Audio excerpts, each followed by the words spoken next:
जी अस्सलाम वालेकुम। जी बच्चे, आज हम अपना लेक्चर स्टार्ट करते हैं अगला, जो कि पॉइंटिंग डिवाइस के बारे में है। पॉइंटिंग डिवाइस की सबसे पहले डेफिनेशन करेंगे। It is use to control a pointer on screen. Screen पर पॉइंटर की पोजीशन को कंट्रोल करने के लिए, ठीक है, जो हम पॉइंटर इस्तेमाल करेंगे डिवाइस या आला, वो क्या कहलाएगा? वो पॉइंटिंग डिवाइस कहलाएगा। जी ठीक है। पॉइंटिंग डिवाइस क्या है? Use to control a pointer on screen. Screen पर पॉइंटर की पोजीशन को कंट्रोल करने के लिए आप जो आलात इस्तेमाल करेंगे, हम उनको क्या कहेंगे? पॉइंटिंग डिवाइसेस कहा जाएगा। ठीक है। Hardware component use to control a position of a pointer. यानी स्क्रीन पर आपने देखा होगा इस तरह की सिंबल होती है, ठीक है। इसे बेटा क्या कहते हैं? इसे पॉइंटर या कर्सर, इसे आपने क्या कहना है? पॉइंटर या कर्सर कहना है। इसकी पोजीशन को कंट्रोल करने के लिए जो भी हार्डवेयर कंपोनेंट आप लोग इस्तेमाल करेंगे वो पॉइंटिंग डिवाइसेस कहलाएंगे। ठीक है। उसमें उस पॉइंटर या कर्सर क्या है? स्मॉल सिंबल, जो एक छोटी अलामत है, एक छोटा ग्राफिक सिंबल है जो कि स्क्रीन पे जाहिर होता है। ठीक है। यूज टू सिलेक्ट, इस्तेमाल होता है सिलेक्ट करने के लिए। किसको? ऑब्जेक्ट को, मेन्यूज को, बटन्स को, आइकन्स। ठीक है। किसी भी चीज़ का आपने इंतखाब करना है तो आपने क्या इस्तेमाल करना है जी? पॉइंटर इस्तेमाल करना है। ठीक है। हम कॉमन इस्तेमाल करते हैं ये वाला, ठीक है। इसके बिना हम कम ही इस्तेमाल कर सकते हैं, ठीक है, लैपटॉप या कंप्यूटर को। बहरहाल, तो इसकी सबसे पहली जो किस्म है हमने पढ़नी है वो है जी माउस। मोस्ट वाइडली यूज्ड है जी। मतलब क्या हुआ? इसका सबसे ज़्यादा इनपुट डिवाइस इस्तेमाल होती है, यानी कीबोर्ड के साथ इसको हम इस्तेमाल करते हैं। ठीक है। ये क्या है? ये भी पॉइंटर की पोजीशन को ही कंट्रोल करता है। ठीक है। माउस जो है वो कहता है जी स्मॉल, छोटा है, लाइट वेट, इसका वजन कम होता है। ठीक है। Move on flat surface to control movement of cursor और पॉइंटर। कर्सर या पॉइंटर की पोजीशन को कंट्रोल करने के लिए फ्लैट सरफेस पर आप, ठीक है, उसको मूव करते हैं माउस को। ठीक है। वो माउस की फिर आगे ना किस्में होती हैं बेटा। एक होता है हमारे पास मैकेनिकल माउस, ठीक है, और एक होता है ऑप्टिकल, ठीक है, और एक होता है वायरलेस। ठीक है। ये तीन किस्में पड़ते हैं जी। मैकेनिकल जो माउस होगा उसके नीचे बाल होती है, वो पुराना माउस था, ट्रेडिशनल, रवायती, अब उसका इस्तेमाल ख़त्म हो चुका है। उसमें ये होता था, उसके नीचे वाली साइड पे एक गोल रोटेटिंग बाल होती थी, आप पूरे माउस को मूव करते थे। जब वो बाल मूव होती थी साथ ही कर्सर भी मूव होता था, वो मैकेनिकल माउस था। ठीक है। फिर आ गया ऑप्टिकल। इसने क्या किया? इसने लाइट इस्तेमाल की, लेज़र इस्तेमाल की, ठीक है, डिटेक्शन के लिए, यानी किसी भी ऑब्जेक्ट को सिलेक्ट या डिटेक्ट करने के लिए इसने लाइट या लेज़र को इस्तेमाल किया, वो कहलाया ऑप्टिकल माउस। ठीक है। तीसरे नंबर पे आया वायरलेस। ये बगैर तार के होता है, सबसे ज़्यादा इस्तेमाल करना आसान है।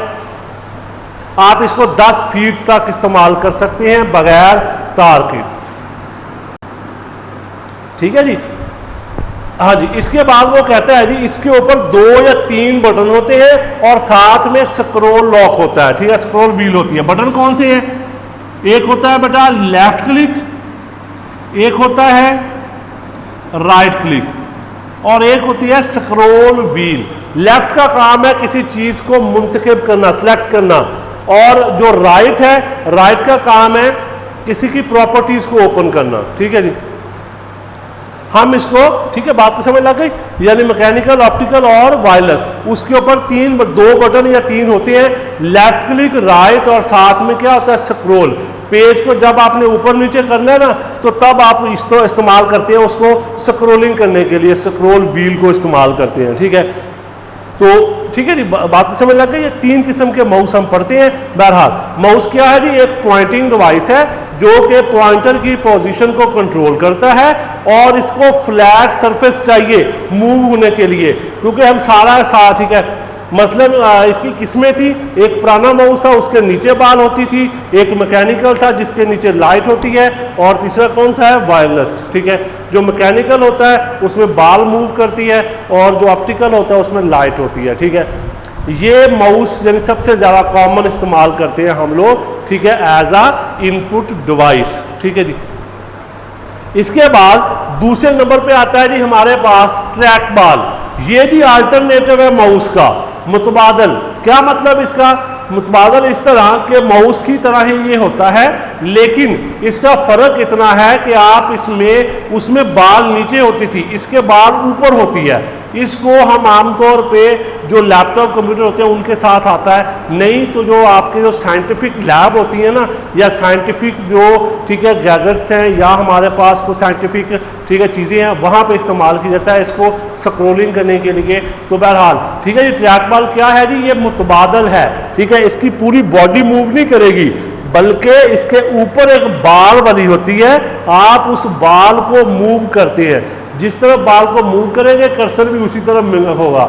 अब आपने उसको मूव कैसे करना है, आपने उसको रोल करना है फिंगर के साथ। ठीक है, रोल विद फिंगर।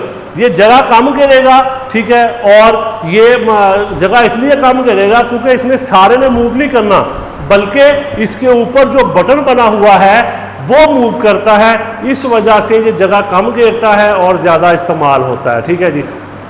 तो लेकिन उससे लेस कंफर्टेबल है का, ठीक है, हम साइंस वगैरह या इंजीनियरिंग में यूज़ करते हैं।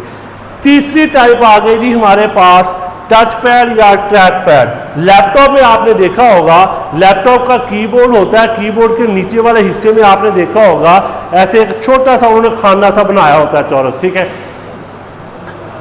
इस तरह का।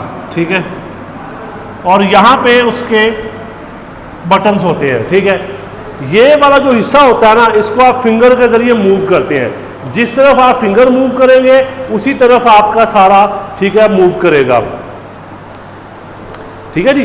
टच ठीक है, ट्रैक पैड या टच पैड में क्या होता है, फ्लैट सरफेस है, यानी कीबोर्ड लैपटॉप में हम इसको यूज करते हैं, small flat surface which over finger move, और उसके ऊपर हम फिंगर को मूव करते हैं। जैसे जैसे फिंगर मूव होती जाएगी उसके ऊपर वो जो कर्सर है वो भी साथ ही मूव होता जाएगा। ठीक है, इसके ऊपर भी 2 या 3 बटन्स बने होते हैं, आप उनको माउस की तरह इस्तेमाल करते हैं। सेम माउस वाला काम होता है, लेकिन ये होता है कि वो ठीक है टच पैड या ट्रैक पैड, जिस तरफ आप फिंगर लेके जाएंगे उसी तरफ आपका कर्सर भी मूव करेगा। ठीक है, ये ठीक है लैपटॉप में हम इस्तेमाल करते हैं इसको। इसके बाद ही आता है हमारे पास टच स्क्रीन। आजकल सबसे ज़्यादा इस्तेमाल, ज़्यादा बोले जाने वाला लफ्ज़ ये है जी टच स्क्रीन। ठीक है, हमारे पास मोबाइल फ़ोन है, टैब है, ठीक है, लैपटॉप भी है, कुछ ऐसे, वो सारे अब किस में आ रहे हैं, टच स्क्रीन में। हम ATM में जाते हैं वहाँ भी आपको टच स्क्रीन मिलेगा। ये क्या होता है, ये पूरी एक स्क्रीन होती है जिसको उन्होंने इस तरह डिज़ाइन करते हैं, जब आप फिंगर के ज़रिए उसको टच करेंगे तब वो काम करेगी। उसके नीचे लेज़र बीम्स होती हैं, वो ठीक है मूव करती हैं, जब आप फिंगर मूव करते हैं वो फिर इंस्ट्रक्शंस आगे भेजती हैं। वो कहता है जी टच सेंसिटिव है, जब आप छुएंगे तब काम करेगी, वैसे काम नहीं करेगी। ठीक है, तो touch different parts of screen with finger, हमने फिंगर से इसको मूव करना है। ठीक है, जिस तरह भी मूव करेंगे। इसमें मल्टी टच भी होता है, यानी आप एक फिंगर के साथ या 2 फिंगर के साथ भी, मसलन आप जूम करते हैं मोबाइल में, कैसे करते हैं जी, एक फिंगर आप ठीक है प्रेस करके दूसरी को क्या करेंगे, ठीक है मूव करेंगे। जिस तरह मूव करते जाएंगे वो भी साथ ही जूम होता जाएगा। यानी कि मल्टी टच से क्या मुराद हुआ कि जब आपने ठीक है एक से ज़्यादा फिंगर के ज़रिए इनपुट करनी है तो वो क्या कहलाएगा, वो मल्टी टच कहलाएगा। ठीक है, इसको हम कहाँ इस्तेमाल करते हैं जी, मोबाइल डिवाइस में, रिटेल स्टोर में, सेल्फ चेकआउट पे। ठीक है, इसके अलावा ATM होता है, या हमारे जो मोबाइल ठीक है जो टैब वगैरह हैं, ठीक है, वो इसमें आ जाते हैं। ठीक है सारे। बहरहाल टच स्क्रीन क्या है, फुली स्क्रीन जो कि अवेलेबल होती है, टच सेंसिटिव होती है, जब आप उसको छुएंगे तब इनपुट करेगा। ठीक है जी, तो इसको हम टच स्क्रीन कहते हैं। वो उसके ऊपर नीचे लेज़र बीम्स होती हैं, जब आप टच करते हैं वो फिंगर के साथ ही सारा मूव होता है। ठीक है जी, ये हमारे पास है पॉइंटिंग डिवाइस टॉपिक, और उसके बाद आगे 4 हमने उसकी टाइप्स डिफ़ाइन कर दी हैं। बाकी इंशाल्लाह फिर हम नेक्स्ट लेक्चर में करेंगे। इसको अच्छे तरीके से रिवाइज़ कर लें, अपना ख्याल रखिएगा। इंशाल्लाह ठीक है, नेक्स्ट लेक्चर में मुलाकात होगी। अल्लाह हाफिज़।